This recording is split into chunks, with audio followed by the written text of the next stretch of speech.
Selamat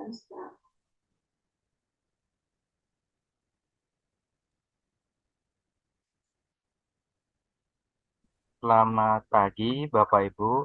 Apa sudah mendengar suara saya dengan jelas?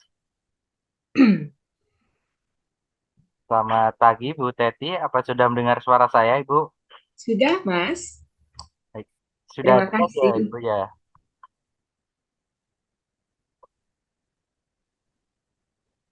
Oke, baik. Silakan menyalakan kameranya sebelum kami mulai. Karena di sini off cam semua ini. Hanya saya dan Bu Teti yang on cam. Belum off Ya, cam semuanya. Belum mungkin online masih nih, belum. apa mempersiapkan, Bu. Assalamualaikum. Waalaikumsalam, Waalaikumsalam. Bu Dina. Selamat bergabung.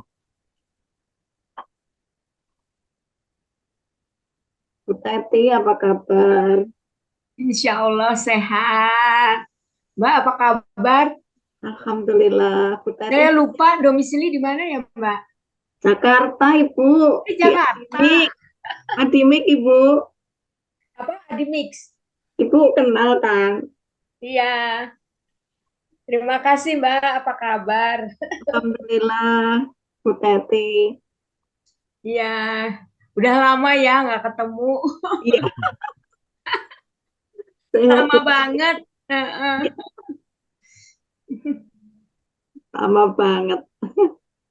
3 tahun lebih. Iya, Benar. Bu Tati sehat-sehat ya. Insya Allah, Mbak. Baik, terima kasih. Ini masih banyak yang off cam. Mungkin sambil menunggu yang lain, saya akan segera mulai. Baik, selamat datang Bapak Ibu peserta online training pada pagi hari ini. Perkenalkan saya Iwan, yang akan menjadi host dari awal online training ini hingga sore hari nanti. Baik, Bapak Ibu bersemangat untuk melakukan online training bersama dengan tema strategi menarik kesimpulan kepribadian melalui tes proyektif. Baik, Bapak Ibu silakan menyalakan kameranya sekali lagi karena acara akan segera kami mulai. Dan yang sudah menyalakan kameranya, saya ucapkan terima kasih.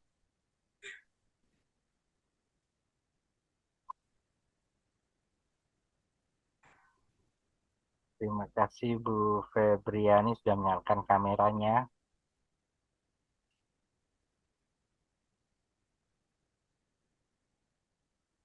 Oke, baik. Sambil menunggu yang lainnya menyalakan kameranya, langsung saja kita buka acara pada pagi hari ini. Bismillahirrahmanirrahim. Assalamualaikum warahmatullahi wabarakatuh.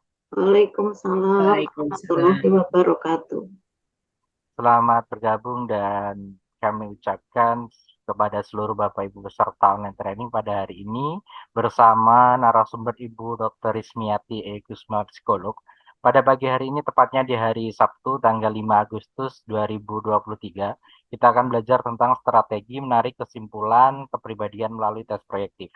Tentunya banyak sekali poin-poin yang akan kita pelajari pada pagi hari ini. Namun sebelum itu, Bapak Ibu luar biasa sekali. Meskipun secara virtual, tapi kita bisa berkumpul di sini dalam keadaan sehat tanpa kurang suatu apapun. Untuk itu sebagai rasa syukur kita terhadap Tuhan Yang Maha Esa, alangkah baiknya kita berdoa terlebih dahulu menurut keyakinan masing-masing. Baik, berdoa dipersilakan.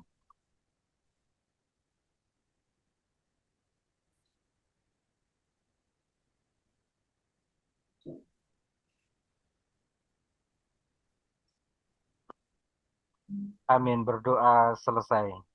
Terima kasih Bapak Ibu, semoga apa yang dipanjatkan dijawab oleh Tuhan Yang Maha Esa. Oke, baik. Seperti yang Bapak Ibu lihat di dalam flyer, hari ini kita akan belajar tentang strategi menarik kesimpulan kepribadian melalui tes proyektif. Yang akan kita pelajari bersama Ibu Dr. Ismiati E. Kusma, psikolog. Beliau ini dari tahun 1979 sampai 2015 sebagai dosen Fakultas Psikologi di Unpad. Dan beliau juga berpengalaman pada psikodiagnostik anak, dewasa, dan industri organisasi. dan beliau juga pemateri berbagai pelatihan psikodiagnostik. Luar biasa sekali. Dan di sini juga sudah hadir kurang lebih 19 partisipan yang bergabung pada room Zoom karakter pada pagi hari ini. Sambil menunggu yang lainnya yang masih belum gabung di Zoom karakter ini, saya ingin berkenalan terlebih dahulu. Silakan menyebutkan nama, profesi, kemudian domisili. Baik, silakan. Ini yang on cam, silakan memperkenalkan diri mungkin. Ya, saya dulu, Mas. Baik, silakan Ibu. Assalamualaikum warahmatullahi wabarakatuh. Waalaikumsalam. Assalamualaikum warahmatullahi wabarakatuh. Salam kenal untuk semuanya. Bu Teti, apa kabar? Sehat, Mbak. Insya Allah. Alhamdulillah. Ya, saya Lina. Kemarin karyawan dari PT Adimix Brikas Indonesia sebagai XR, kerjasama juga dengan Bu Teti, prognosis ya Bu, Ya. dan pensiun di tahun kemarin gitu. Oh, udah pensiun ya, Mbak? Semoga sehat selalu. Amin. Ya, saat ini saya bergabung di klinik dokter bersama gitu sebagai psikolog dan sekarang mendalami hipnoterapi. Terima kasih. Baik, terima kasih Bu Lina Peti, selamat bergabung. Ya. Selanjutnya silahkan. Apa perlu saya tunjuk kalau tidak ada ini? Baik, langsung saya tunjuk saja akun atas nama Imanatul Istiqomah. Silahkan. Assalamualaikum warahmatullahi wabarakatuh. Selamat pagi, Ibu Teti, Pagi. Mbak Lina, Mas. Siapa tadi nama Masnya? Iwan, Ibu. Mas Iwan, Mbak Febri, Mbak Tri, dan Bapak Ibu yang lainnya. Selamat pagi. Perkenalkan, saya Imanatul Istiqomah, biasa dipanggil Isti. Domisilinya di Bengkulu. Ini lumayan agak jauh ya. Jauh Mungkin banget. ada Banget. yang dari Wah, Sumatera. mantap ini.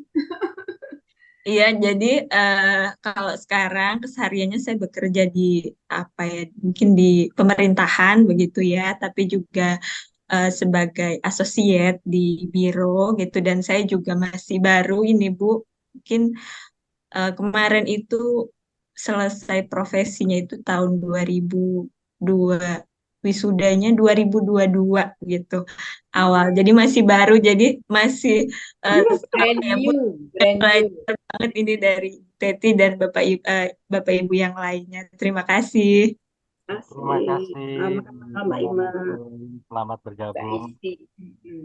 Selanjutnya langsung saya tunjuk saja ini mungkin biar lebih tidak apa waktunya ini.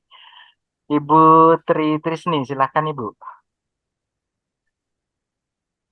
Selamat pagi, Ibu Teti, Mas Iwan, Pagi Selamat Ibu. pagi, Mbak. Bu Lina, Mbak Istri, Bu Febri. Pagi Mbak Tri.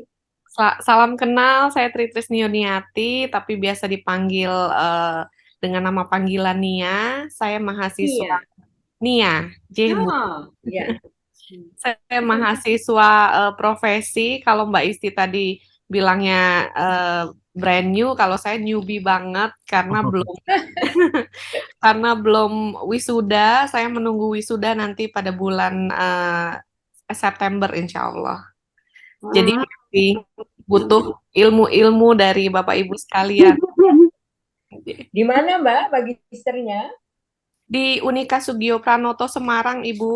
Oh, di Semarang. Oke. Dengan Bu Endang ya? Iya, Bu Endang Widyorini, betul. Iya, oke. Oke. Terima kasih. Terima Assalamualaikum kasih. warahmatullahi Terima kasih Bu Trisni, selamat bergabung. Selanjutnya silahkan. Oh ini. Saya dulu boleh, Mas? Silahkan Ibu Siti. Iya. Terima kasih, Mas. Assalamualaikum warahmatullahi wabarakatuh. Teman-teman semuanya. Warahmatullahi wabarakatuh. Ya.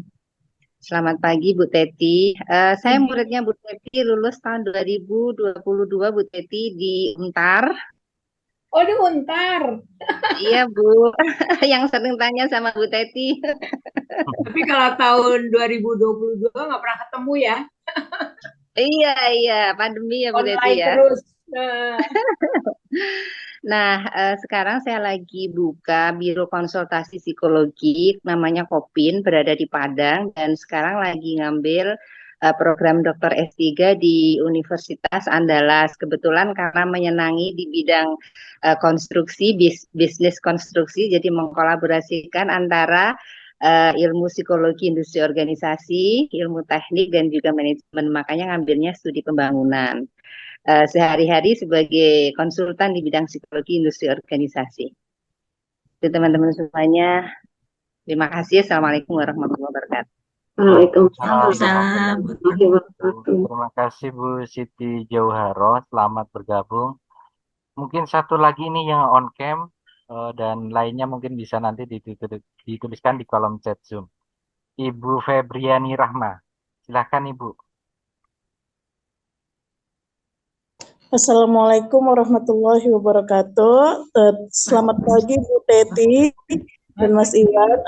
Saya panggilannya Febri dari Medan. jauh. Jauh lagi. Alhamdulillah saat Dari ini Medan ya. iya Ibu. Alhamdulillah saya buka biro psikologi partner dengan teman saya dan juga mengajar Ibu. Oh, mengajar di mana, Mbak? Mengajar di sekolah tinggi di daerah Medan Ibu. Daerah Medan. Ya.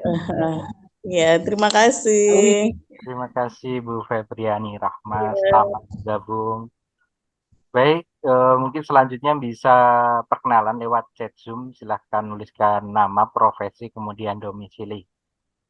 Baik, dan di sini juga sudah hadir narasumbernya Ibu Rismati, itu semua psikolog, yang akan membawa materi tentang strategi menarik kesimpulan kepribadian melalui tes proyektif. Bagaimana Bu Teti, apakah sudah siap? Monggo, Mas. Monggo. Baik, berarti saya bantu share untuk materinya begitu ya Ibu Teti? Ya, oke.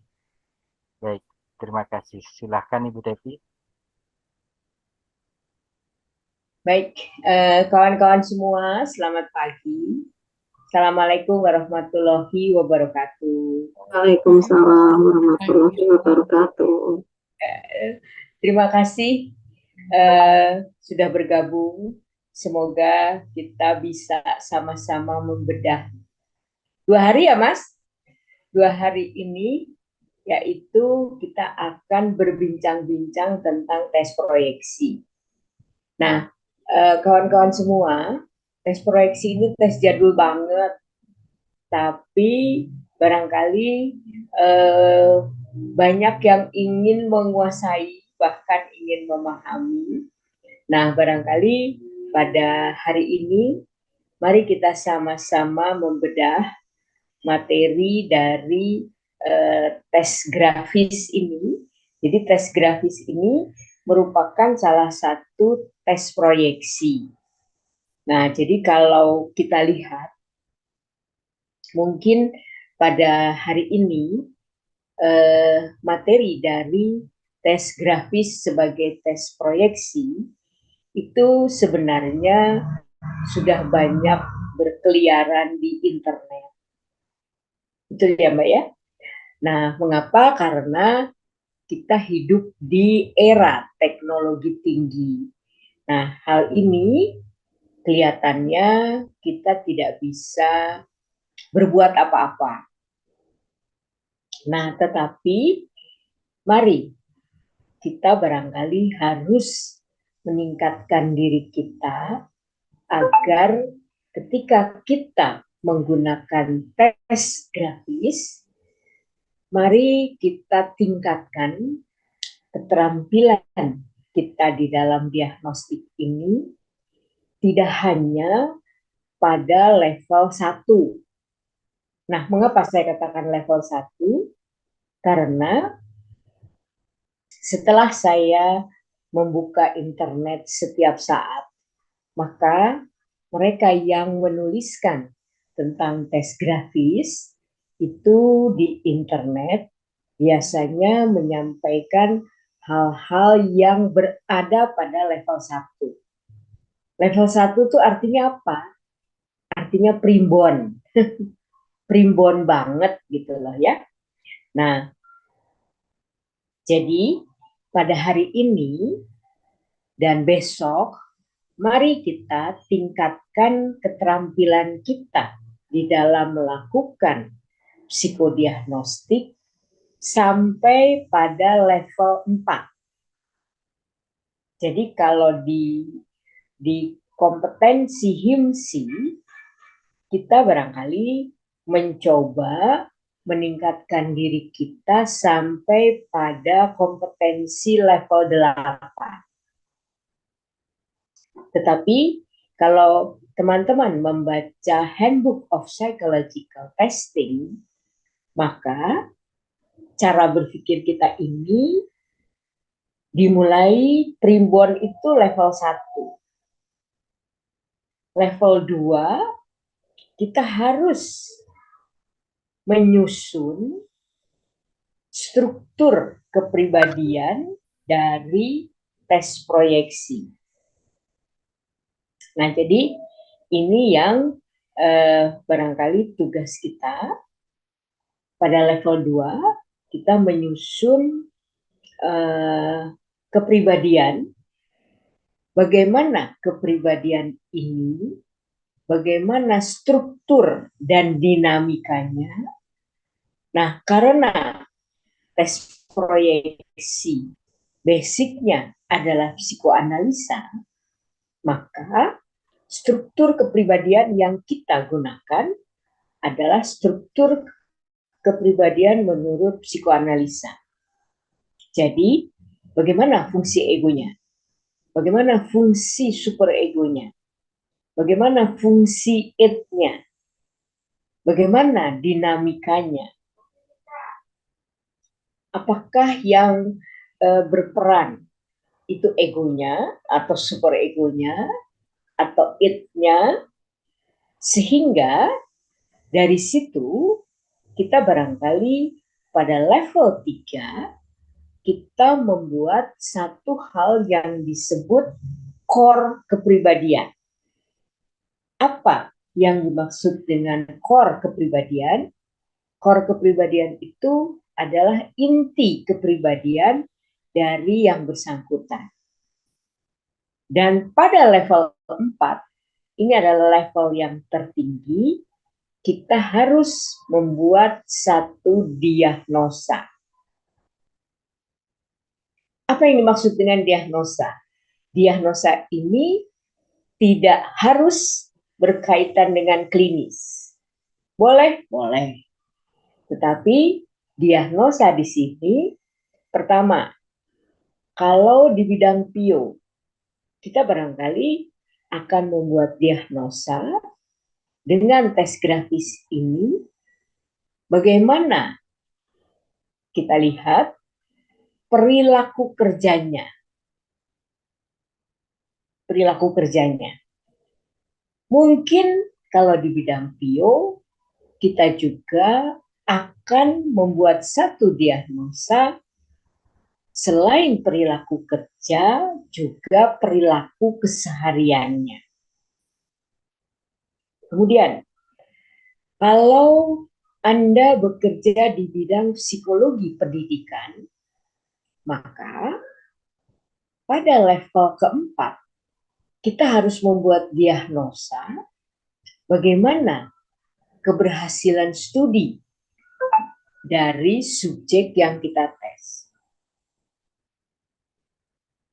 Nah, pada bidang klinis, ketika membuat diagnosa, kita harus membuat satu diagnosa, dia sakit apa. Jadi ini pemanfaatannya barangkali akan berbeda-beda. Nah, jadi PIO, pendidikan, klinis. Klinis ini termasuk di dalamnya adalah klinis anak. Jadi klinis dewasa dan klinis anak. Nah, pada pada tahun ajaran sekarang, HIMSI menentukan bahwa sekarang proses pendidikan psikologi sudah berubah. Tidak lagi menjadi magister psikologi, tetapi betul-betul menjadi psikolog. Jadi mulai Agustus ini, pendidikan di seluruh universitas, di seluruh fakultas psikologi, pendidikan ini bukan pendidikan kemagisteran, tapi pendidikan sebagai profesi psikolog. Jadi kalau mau mengambil kemagisteran, harus mengambil S2 Sains. Nah ini barangkali kita dulu beberapa tahun pendidikan psikologi ini jadi kembali ke tahun-tahun berapa ya itu ya. Kalau zaman saya, waktu saya kuliah, saya masih mendalami seluruh majoring. Tetapi kemudian kita dipersilahkan untuk mengambil spesialisasi di bidang apa. Kayaknya sekarang akan berubah ke arah sana lagi.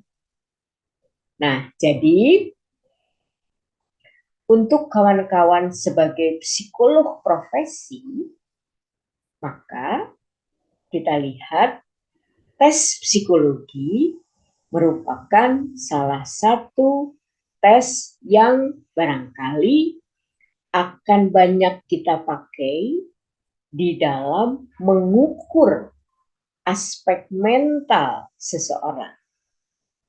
Ingat, dari tes proyeksi yang kita ukur adalah aspek mental, bukan perilakunya. Karena kalau perilaku, kita harus melakukan assessment behavior.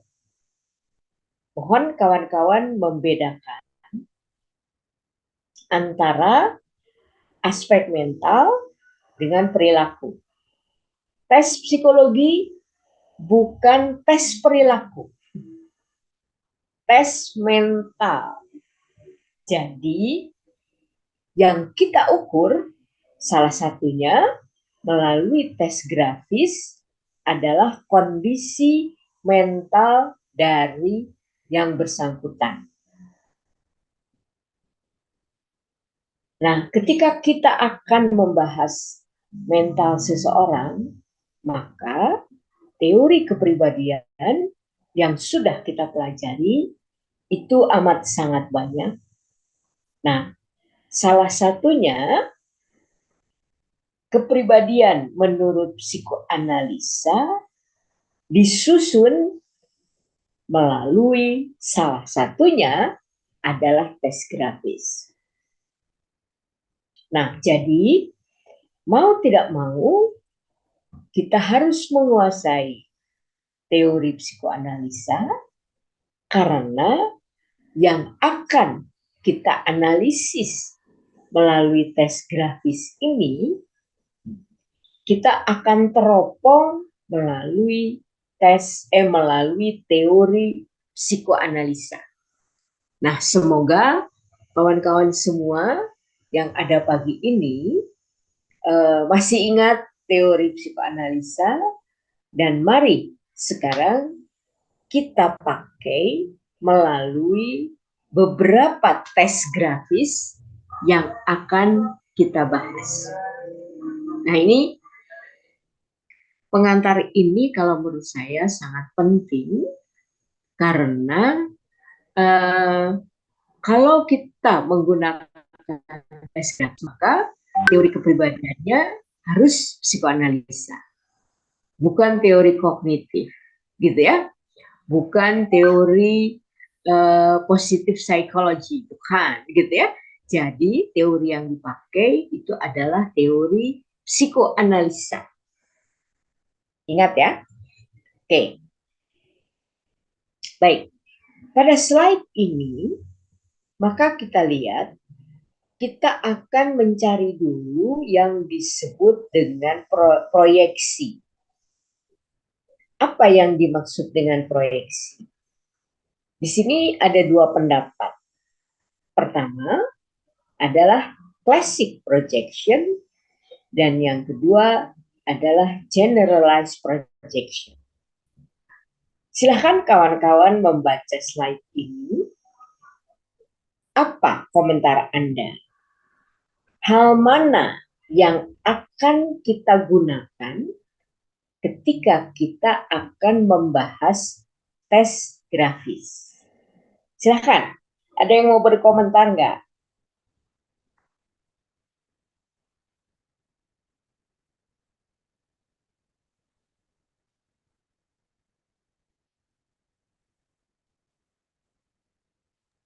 Izin bertanya, Ibu. Monggo.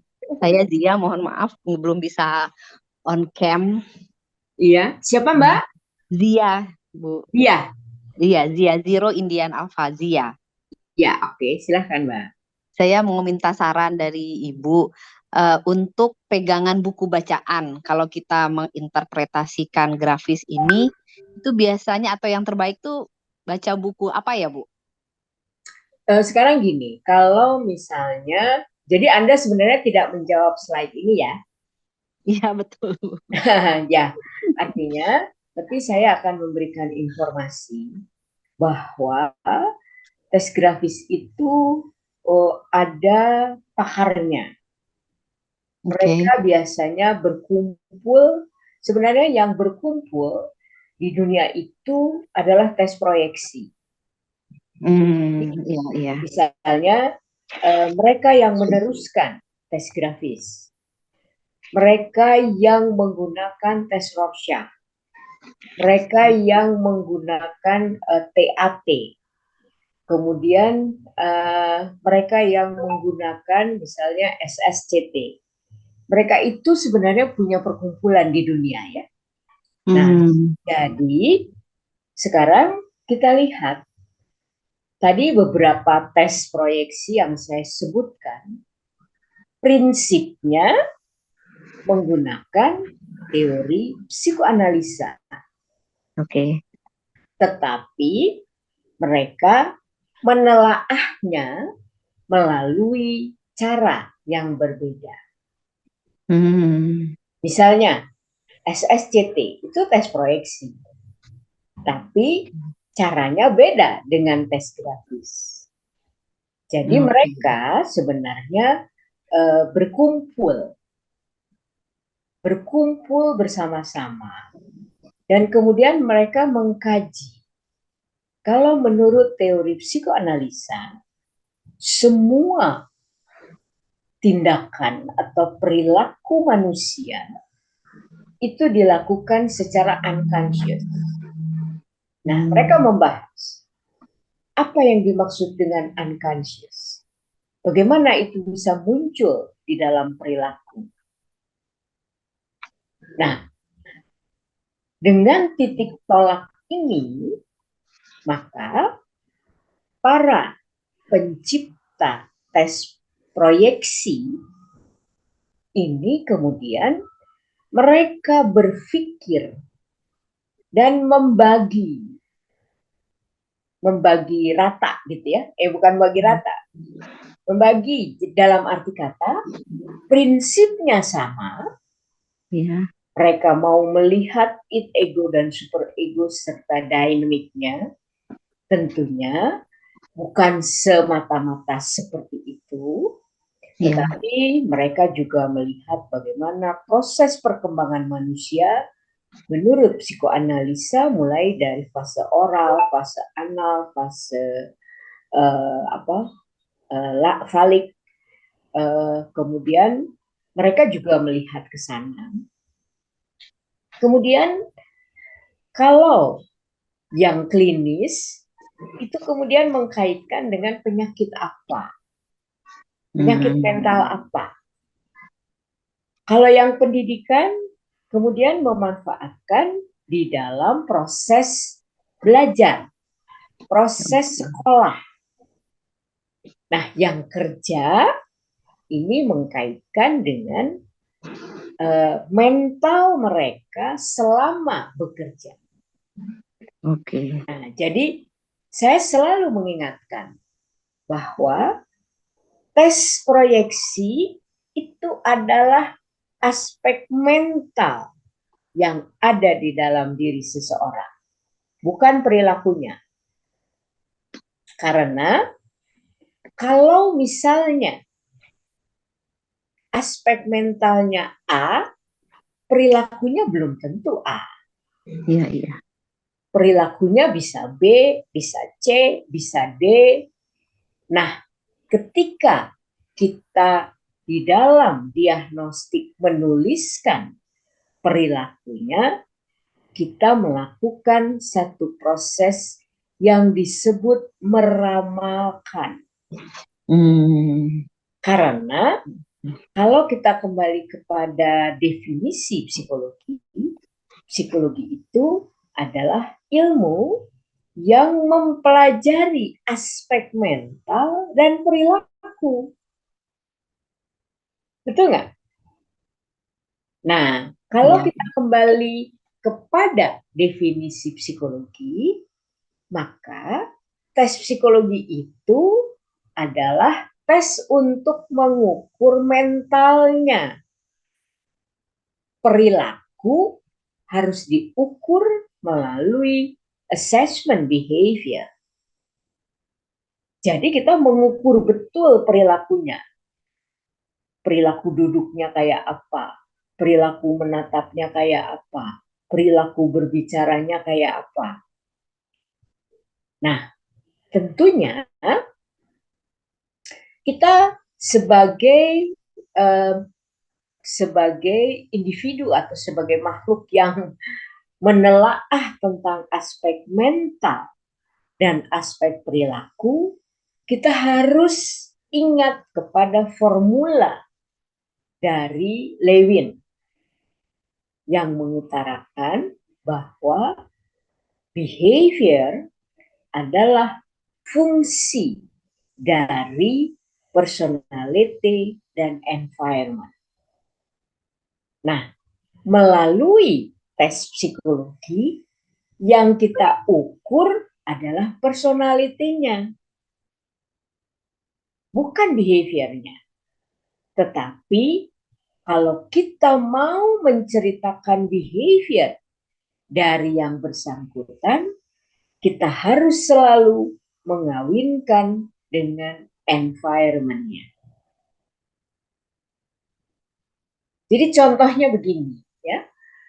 Katakanlah melalui aspek mental, kita mendapatkan orang ini adalah orang yang memang kurang percaya diri ketika melakukan interaksi dengan lingkungannya. Nah, tetapi ketika dia kuliah misalnya, behaviornya menunjukkan behavior yang percaya diri. Yang harus kita cermati adalah lingkungan di fakultas itu seperti apa.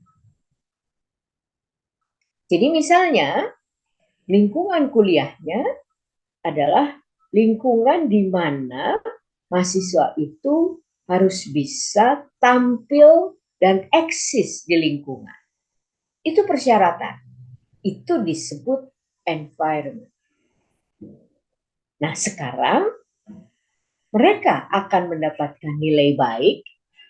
Mereka dikatakan lulus dari fakultas ini seandainya dia bisa menunjukkan perilaku yang percaya diri ketika menampilkan satu program, percaya diri ketika dia melakukan argumentasi, percaya diri ketika pendapatnya dibantah, percaya diri ketika dia menurunkan antisipasi dari apa yang sudah dipelajari di fakultas ini dalam waktu 10 atau 15 tahun mendatang. Nah, sekarang kita lihat personalitinya dia kurang percaya diri, tapi behaviornya percaya diri. Ini disebabkan karena lingkungannya menuntut itu. Tetapi ada orang yang sangat pandai, orang yang punya mental yang sangat baik, tetapi dalam perilaku tidak terlihat sama sekali. Nah, itu tentunya kita harus menelaah dia berada di lingkungan seperti apa. Jadi, kalau kita mempelajari psikologi secara keseluruhan, kita akan lihat bahwa aspek mentalnya A, perilakunya A. Itu kita mengenal orang yang tidak perlu menyembunyikan apa-apa dari aspek mentalnya.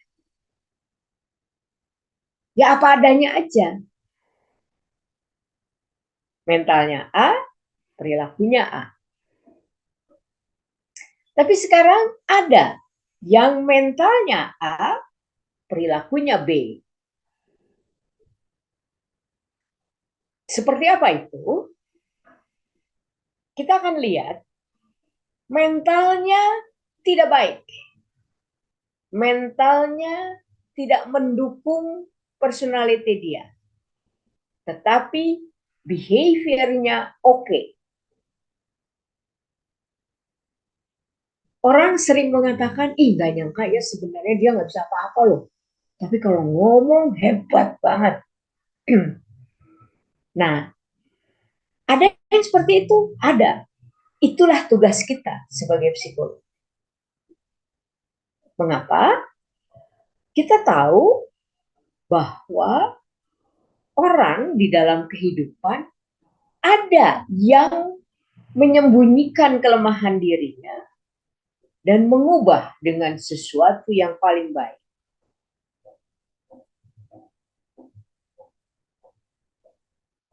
Betul? Ada? Nah, ada juga yang punya mental yang sangat baik, dalam perilaku diam aja. Dia tidak pernah eksis, dia tidak pernah bicara apa-apa, dia tidak pernah menyampaikan apa-apa. Nah, itu orang yang mubazir. Punya banyak potensi, tetapi di dalam perilaku tidak terlihat sama sekali. Ini tugas kita sebagai psikolog. Sekarang, ada juga orang setiap kali menunjukkan perilaku, dia tidak mengerti tentang dirinya. Emang aku ngomong gitu? Apa ya maksud aku tadi ya? Nah, itu adalah orang-orang yang terlena. Setiap kali berperilaku, dia tidak mengacu kepada proses mentalnya.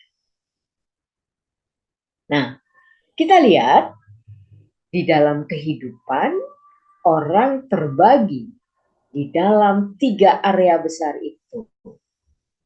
Jadi, jangan aneh kalau Anda melakukan FGD, melakukan diskusi kelompok, dia orangnya aktif banget, hasil tesnya jelek. Mungkin, sangat mungkin. Karena itu adalah orang yang pandai menyembunyikan kelemahan di dalam dirinya. Tetapi, kalau kita melakukan diskusi kelompok, orang itu diam aja, tidak pernah ngomong apa-apa. Ketika ditanya, pikirannya oke banget. Nah, itu yang disebut orang mubazir. Punya banyak kemampuan di dalam dirinya, tapi ketika berperilaku, nothing. Gitu lah. Nah, bisa juga ketika kita melakukan diskusi, dia membicarakan sesuatu, dia menunjukkan perilaku sesuatu. Ketika di dalam tes, itu tidak didukung sama sekali, itu barangkali dia tergolong orang yang terlena. Ngomong asal nyeplak aja gitu ya. Tapi tidak benar-benar didasari oleh kondisi mentalnya.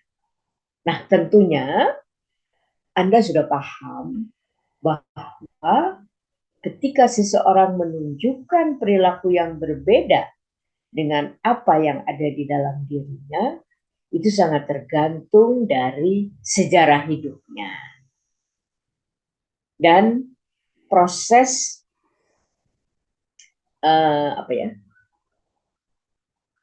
proses belajar atau pengaruh proses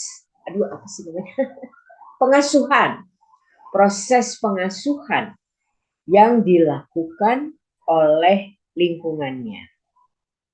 Nah, oleh karena itu saya menyarankan ketika kita melakukan evaluasi dari hasil tes psikologi, riwayat hidup harus Anda kuasai. Gitu.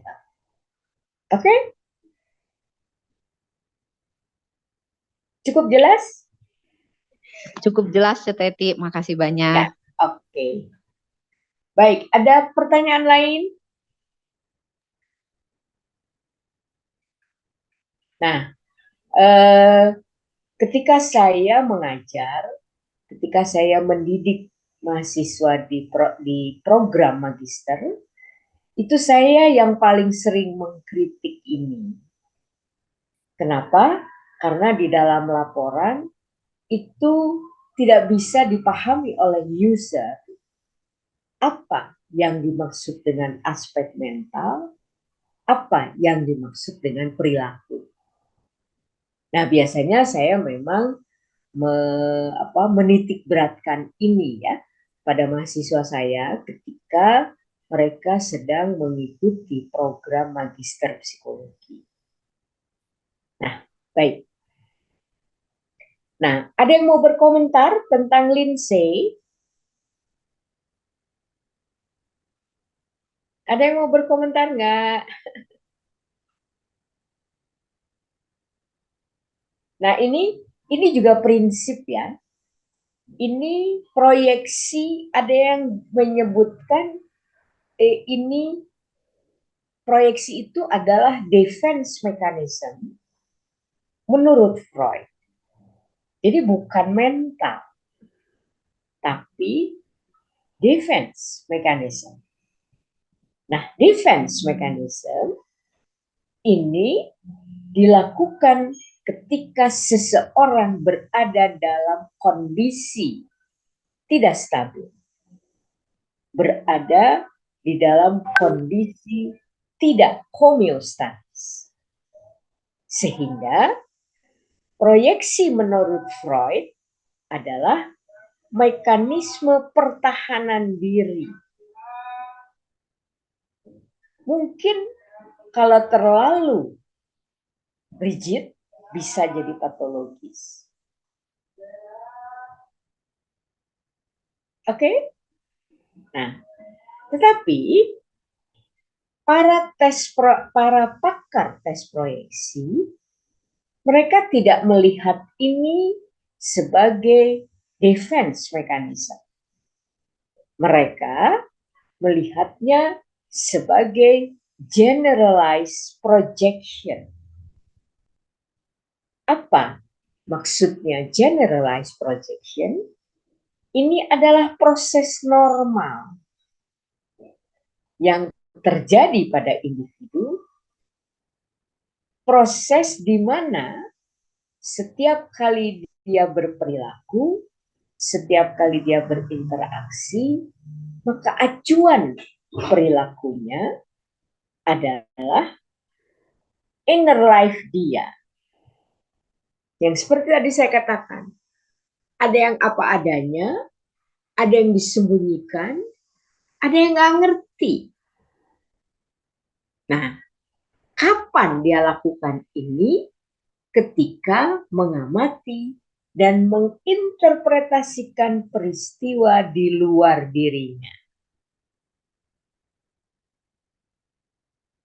Jadi kita lihat, generalized projection ini adalah inner life. Apa dia maksud inner life? Kondisi jiwanya.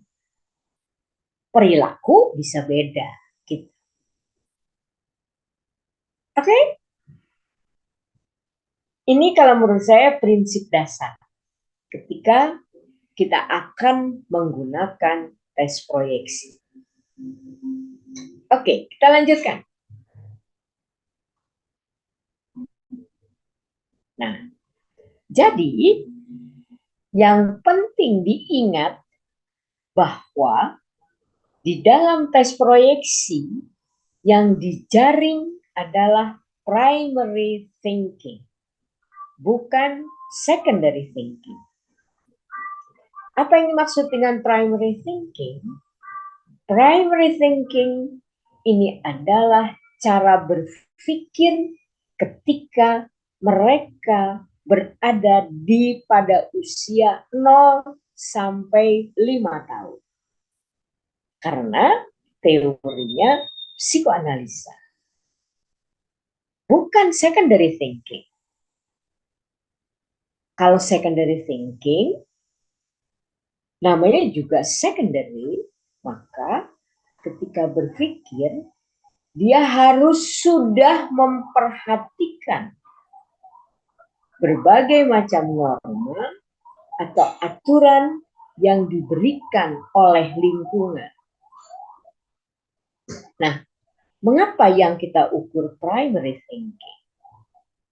Yang kita ukur primary thinking karena menurut Freud, semua perilaku yang kita lakukan saat ini setelah dewasa, semuanya dilandasi oleh peristiwa primary life, primary thinking. Jadi misalnya, ketika seorang anak harus belajar buang air kecil atau BAB ke WC. Itu primary thinking. Mereka sebenarnya ketika dibawa ke WC, gak ngerti sama sekali. Kenapa aku harus ke WC? Biasanya aku pipis di Pampers kok. Nah, itu yang disebut dengan primary thinking. Tapi mungkin yang ingin saya sebutkan bukan hanya pipis dan BAB ya. Tapi semua kehidupan yang dilakukan pada usia 0 sampai 5 tahun. Nah, apa akibatnya? Maka instruksi yang diberikan tidak boleh mengandung sugesti. Semua tes proyeksi, instruksinya tidak boleh mengandung sugesti karena yang akan kita ukur adalah unconscious diri. Jadi kita lihat bahwa instruksi yang diberikan di dalam tes grafis itu harus singkat. Jadi misalnya pada tes pohon kita memberikan instruksi, Anda gambar ya. Harus gambar apa? Gambar pohon. Pohon apa? Bebas.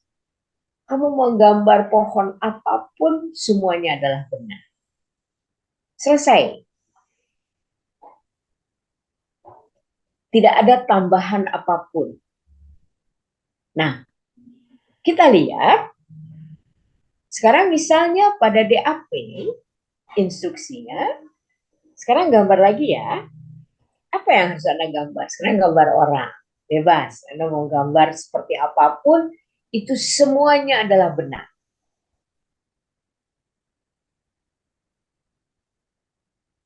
Kita lihat lagi. Di dalam tes Wartek. Nah, coba Anda lihat nih. Di sini ada 8 kotak ya. Masing-masing kotak punya tanda sendiri-sendiri. Kita tidak perlu menyebutkan tandanya. Nah, sekarang tugas Anda juga menggambar. Gambarnya apa? Bebas. Anda boleh bebas menggambar apapun, hanya satu syaratnya, tanda yang ada harus menjadi bagian dari gambar Anda nanti. Udah, selesai. Nah, mengapa? Apakah betul dari instruksi ini kita akan mengukur primary thinking, bukan secondary thinking? Nah, kalau kita lihat dari instruksi ini, maka ketika dia diminta menggambar pohon, maka menurut teori psikoanalisa terjadilah asosiasi bebas. Menari-nari berbagai macam pohon, itu asosiasi. Dan kemudian dia menetapkan, aku mau gambar pohon yang ini. Itulah unconscious.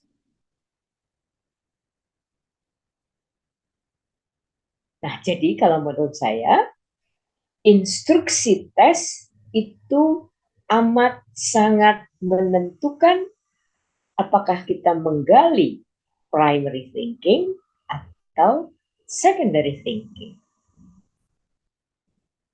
Apakah mungkin ketika kita melakukan tes terjadi secondary thinking? Mungkin. Misalnya di ruangan tes banyak atau ada lukisan pohon dan dia nyontek dari pohon lukisan itu. Kenapa bukan primary thinking? Karena dia melihat betul, meniru betul gambar pohon yang ada di dinding. Itu disebut secondary thinking. Nah, kalau kita lihat di sini, mengapa sasaran kita primary thinking? Karena yang akan kita ukur adalah sesuatu yang tidak disadari oleh dia. Maksudnya, dia tidak menyadari kenapa aku pilih pohon ini. Dia tidak menyadari kenapa aku gambar orang yang seperti ini. Itu disebut dengan asosiasi bebas. Nah, mengapa? Karena teori psikoanalisa mengutarakan ada beberapa hal. Yang pertama adalah free association. Yang kedua adalah dream analysis. Jadi dalam psikoanalisa kita bisa menganalisa mimpi. Dan yang ketiga adalah split of the tongue. Split of the tongue ini bisa kita dapatkan ketika kita melakukan wawancara. Kalau dia tiba-tiba menceritakan sesuatu yang tidak dia rencanakan, itu yang disebut dengan split of the tongue, itu unconscious. Nah, tapi karena tes proyeksi ini tidak dalam konteks berbicara, dia harus menggambar, maka instruksi yang diberikan haruslah instruksi yang mengundang proyeksi. Jangan ke arah secondary thinking. Oke. Kemudian kita lihat ketika seseorang diminta menggambar pohon, menggambar orang, menyelesaikan gambar di dalam latte, mereka itu tidak paham sebenarnya. Penilaian apa? Aku akan dinilai gambarnya seperti apa? Itu mereka tidak paham. Nah, karena penilaiannya tidak paham, menurut para pakar, ini secara tidak langsung akan menunjukkan sesuatu kepribadian yang tidak disadari oleh. Oke? Bisa dihayati? Bisa ya? Oke. Fokus semua Ibu. Kenapa, Mas? Fokus semua ini. Fokus semua? Oh ya, alhamdulillah. Oke. Baik, Nah, nanti kalau ada pertanyaan bisa dituliskan di kolom chat Zoom atau Ya. langsung on mic begitu ya Bu Ya. Teti. Ya, kalau ada yang mau bertanya langsung aja ditanyakan supaya tidak lupa. Baik. Izin bertanya Ibu Teti, Baik, boleh. terkait dengan primary thinking dan secondary thinking tadi ya Bu. Ketika misalnya dalam proses pengetesan gitu ya Bu untuk DAP gitu, klien ini menggambar tapi yang dia gambar itu adalah psikolognya gitu atau testernya gitu. Nah ini bagaimana Bu? Apakah Ya, kita nggak bisa mengevaluasi primary thinking. Yang kita evaluasi adalah hanya secondary thinking. Jadi kalau menurut saya, observasi itu sangat penting. Instruksi juga sangat menentukan. Apakah kita akan menginterpretasi primary thinking-nya atau secondary thinking-nya? Jadi kalau misalnya dia menggambar testernya, maka kita tidak bisa melakukan primary thinking. Nanti kita belajar bagaimana menginterpretasikan secondary thinking. Ini beda banget dengan primary thinking. Jadi kalau secondary thinking itu conscious. Nah, oleh karena itu, di dalam secondary thinking, kita harus mencari hal-hal apa yang unconscious pada orang tersebut. Gitu. Oke? Oke, Bu. Ya, terima kasih. Ada pertanyaan lain? Izin masuk, Ibu. Ya, silakan. Mohon maaf saya tidak kaitannya dengan tadi yang disampaikan oleh Mbak Isti. Saya panggilnya Mbak saja ya, kayaknya saya lebih jauh tua gitu. Apalagi saya. Ketika testi menggambar tester, Nuwun Sewu ini hanya share pengalaman saja. Pengalaman yang kami lakukan adalah ketika setelah memberikan instruksi, maka kami baik itu tester maupun observer akan langsung menarik diri ke belakang Ibu. Jadi yang ruang yang depan itu betul-betul dikosongkan. Jadi setelah tester memberi instruksi grafis terutama DAP, langsung ke belakang. Jadi itu antisipasi kami supaya testi tidak menggambar tester, karena pengalaman terjadi juga ketika setelah lembar-lembar grafis itu kami kumpulkan, kemudian ada salah satu gambar itu pada keterangan siapa yang Anda gambar, keterangannya adalah mbak-mbak yang tadi di depan. Gitu.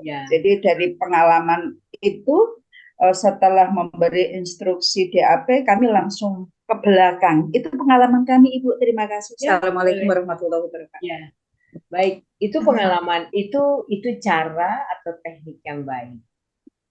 Nah, artinya kita sebagai tester harus betul-betul menciptakan situasi tes sedemikian rupa sehingga kliennya itu benar-benar melakukan sebenarnya asosiasi bebas. Karena kalau jatuh kepada tester, maka kita akan lihat, kita akan melakukan interpretasinya adalah secondary thinking, bukan primary thinking. Artinya, simbol pakaian yang dipakai oleh tester itu bukan unconscious tapi conscious karena ada di depan mata dia. Dia menggambar orangnya perempuan persis seperti tester, secondary thinking. Sadar. Ingat, di dalam tes proyeksi yang akan kita evaluasi adalah unconsciousnya. Jadi itu, kalau menurut saya, prinsip utama ketika kita melakukan testing, tes proyeksi, terutama grafis, yang harus kita upayakan adalah tadi, dia punya kesempatan untuk melakukan asosiasi bebas. Nah, karena prinsipnya asosiasi bebas, maka tes grafis tidak ada batas waktu, apalagi klinis. Betul nggak? Nah, tetapi sekarang kita harus melakukan observasi yang ketat karena ketika waktunya sangat lama, ini ada beberapa hal. Dia mikir terus, dia tidak percaya diri, dia takut salah, atau apa gitu loh. Itu kita harus observasi selama testing berlangsung.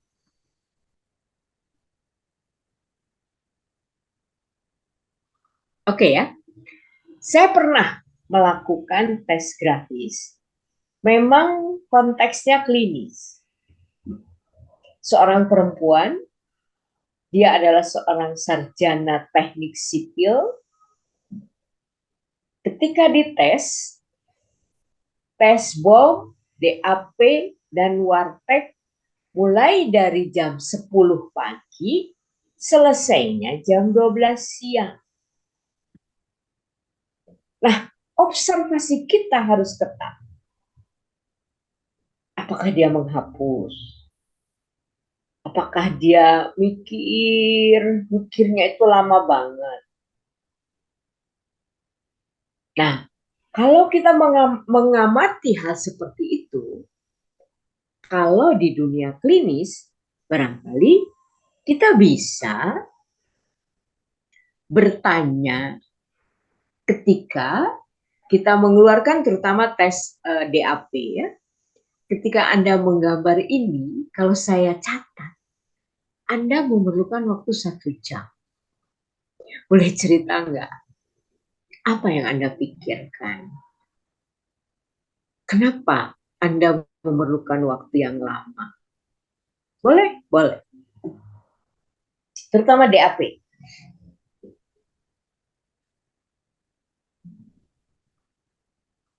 Oke? Ada pertanyaan lain?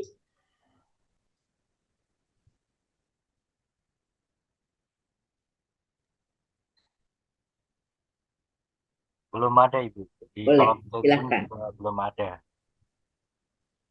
Mungkin Silahkan dilanjutkan. ya.